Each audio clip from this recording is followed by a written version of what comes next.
What's the first thing you think of when I say Sinclair gas stations? The big green dinosaur.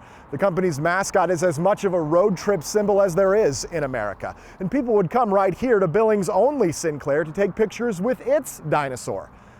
That's why so many are frustrated that 10 days ago, vandals ripped it in half. Was that a point of pride for you guys? It was. It was really a point of pride. I mean, I really thought it was a point of pride for Billings.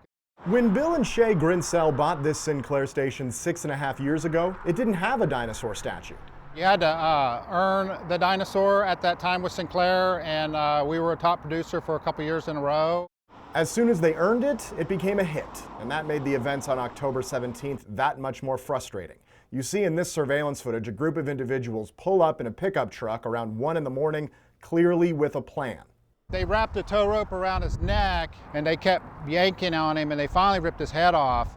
The statue was bolted down through each foot, but ripping it in half wasn't enough.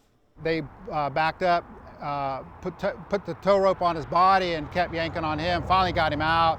You see them here loading the dinosaur into the truck and then driving off. The Grinsells were notified about an hour later. When the sun came up, the Sinclair staff took matters into their own hands. I put it on Billings Classified and Neighborhood Watch. And within an hour, I got all these tips. Hey, we saw a dino sitting up on North Side. Another worker drove by the site and spotted Dino, and then 2 more retrieved him. All of it. He was intact, he was just tattered. Shortly after he was back home, the community offered to rebuild Dino better than before. People have worked with fiberglass. They had approached me, and they wanted to put him back together. But before they could, a second gut punch. Sometime in the evening, somebody decided, well, we want the head, so they took the head.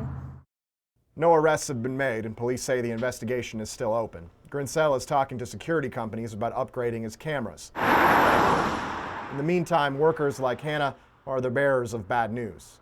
I actually had a guy today come in and ask what happened because he was going to bring his dog to to prop the dog on it. I really thought when we got the dinosaur that he would last forever.